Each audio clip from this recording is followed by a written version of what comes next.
सोचिए, एक मिसाइल जो सिर्फ उड़ती नहीं है बल्कि मैसेज डिलीवर करती है, एक मिसाइल जो टारगेट से पहले पॉलिटिक्स को हिट करती है, और एक मिसाइल जो आज सिर्फ इंडिया की नहीं बल्कि पूरे इंडो पैसिफिक पावर बैलेंस की लैंग्वेज बन चुकी है।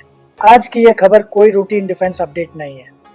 ये खबर है उस मोमेंट की जब इंडिया सिर्फ वेपन सेलर नहीं बल्कि स्ट्रेटेजिक सिक्योरिटी पार्टनर बनकर उभर रहा है। इंडिया अब करीब पहुंच चुका है $450 मिलियन की ब्राह्मोस डील्स के, और बायर्स हैं वियतनाम और इंडोनेशिया। और सबसे अहम बात यह है कि रशिया ने मिसाइल एक्सपोर्ट को फाइनल अप्रूवल दे दिया है। यहीं से ये स्टोरी सिर्फ डिफेंस नहीं रहती, ये जियोपॉलिटिक्स बन जाती है। ब्राह्मोस मिसाइल कोई नॉर्मल वेपन सिस्टम नहीं है, ये दुनिया की fastest operational supersonic cruise missile है जो सी स्किमिंग प्रोफाइल में उड़ती है, राडार को डॉज करती है और टारगेट को रिएक्ट करने का टाइम तक नहीं देती। स्पीड, प्रिसीजन और रिलायबिलिटी, ये तीनों क्वालिटीज ब्राह्मोस को अलग बनाती हैं। लेकिन असली बात ये नहीं है कि ब्राह्मोस कितनी फास्ट है, असली बात ये है कि कौन इसे खरीदना चाहता है और क्यों।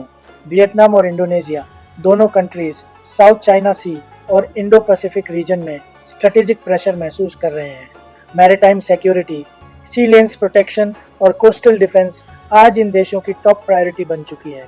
ऐसे एनवायरनमेंट में ब्राह्मोस सिर्फ मिसाइल नहीं बल्कि डिटरेंस टूल बन जाता है। वियतनाम के केस में पिक्चर और भी क्लियर है। साउथ चाइना सी में लगातार टेंशंस, अग्रेसिव नेवल पोस्चरिंग और कॉन्टेस्टेड वाटर्स, इन सब के बीच वियतनाम चाहता है कि उसके पास ऐसा वेपन हो जो बिना वॉर ट्रिगर किए अपोनेंट को क्लियर मैसेज दे सके। ब्राह्मोस एग्जैक्टली वही करता है। इंडोनेशिया के लिए इक्वेशन थोड़ी अलग है लेकिन इक्वली सीरियस है। वर्ल्ड की सबसे क्रिटिकल सी लेन्स में से कुछ इंडोनेशिया के आसपास से गुजरती हैं। एनर्जी रूट्स, ट्रेड कॉरिडोर्स और मैरीटाइम सॉवरेनिटी, इन सब को प्रोटेक्ट करने के लिए इंडोनेशिया चाहता है credible coastal strike capability. BrahMos उस रिक्वायरमेंट में परफेक्टली फिट बैठता है। अब यहाँ सबसे इंपॉर्टेंट एंगल आता है रशिया का अप्रूवल। ब्राह्मोस एक इंडो रशियन जॉइंट वेंचर है और मिसाइल के कुछ क्रिटिकल कंपोनेंट्स और टेक्नोलॉजी रशियन ओरिजिन की है।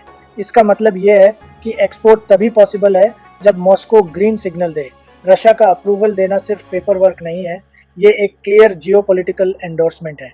रशिया ये मैसेज दे रहा है कि इंडिया अब रिस्पॉन्सिबल मिसाइल एक्सपोर्टर है। इंडिया के पार्टनर्स रीजन में स्टेबिलिटी ब्रिंग करेंगे और इंडिया को एडवांस्ड वेपन्स एक्सपोर्ट में ट्रस्टेड माना जा सकता है।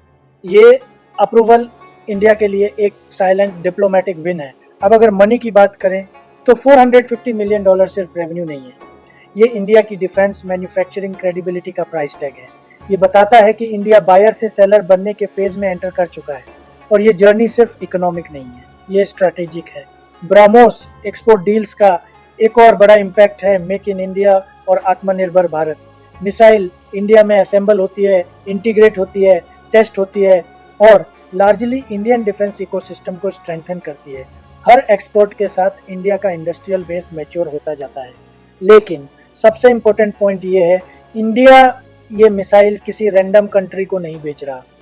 इंडिया केयरफुली सिलेक्ट कर रहा है पार्टनर्स, रीजन्स और स्ट्रेटेजिक अलाइनमेंट। वियतनाम और इंडोनेशिया दोनों इंडिया के इंडो पैसिफिक विजन में परफेक्टली फिट बैठते हैं। Free navigation, rule based order और बैलेंस्ड पावर स्ट्रक्चर। इसका मतलब ये है कि इंडिया वेपन्स बेचकर इंस्टेबिलिटी नहीं फैला रहा बल्कि डिटरेंस थ्रू बैलेंस क्रिएट कर रहा है। फ्यूचर में ये डील्स सिर्फ बिगिनिंग है। वंस वियतनाम और इंडोनेशिया ब्राह्मोस को इंडक्ट कर लेते हैं, बाकी साउथ ईस्ट एशिया और बियॉन्ड भी क्लोजली वॉच करेगा। इंडिया के लिए ये डोमिनो इफेक्ट मोमेंट हो सकता है जहां एक डील मल्टीपल डोर्स ओपन कर देती है। लेकिन इंडिया इस प्रोसेस को हाइप नहीं करता। No chest thumping, no aggressive statements, quiet confidence, calm execution, exactly वही अप्रोच जो मैच्योर स्ट्रेटेजिक पावर अडॉप्ट करती है। आज ब्राह्मोस सिर्फ मिसाइल नहीं है, ये इंडिया की फॉरेन पॉलिसी का एक्सटेंशन है। ये इंडिया की क्रेडिबिलिटी का वेपनाइज्ड वर्जन है और ये सिग्नल है कि इंडिया अब सिक्योरिटी कंज्यूमर नहीं बल्कि सिक्योरिटी प्रोवाइडर बन रहा है। ये डील्स वॉर के लिए नहीं है, ये डील्स वार्निंग के लिए भी नहीं है, ये डील्स पीस मेंटेन करने के लिए हैं। जब रीजन में बैलेंस होता है तभी स्टेबिलिटी आती है और जब स्टेबिलिटी होती है तभी डेवलपमेंट पॉसिबल होती है। वियतनाम और इंडोनेशिया के साथ ब्राह्मोस डील्स यही मैसेज देती हैं। इंडिया अब साइडलाइंस पर खड़ा ऑब्जर्वर नहीं है, इंडिया अब इंडो पैसिफिक सिक्योरिटी आर्किटेक्चर का एक्टिव पिलर है। अगर आपको डिफेंस, जियोपॉलिटिक्स और इंडिया की राइजिंग स्ट्रेटेजिक पावर पर ऐसे डीप नो नॉनसेंस एनालिसिस पसंद आते हैं तो वीडियो को लाइक कीजिए, शेयर कीजिए और चैनल को सब्सक्राइब जरूर कीजिए, क्योंकि फ्यूचर की वॉर्स शायद मिसाइल से नहीं लेकिन डिटरेंस से जीती जाएंगी। जय हिंद। मैं रविश कुमार साइनिंग ऑफ।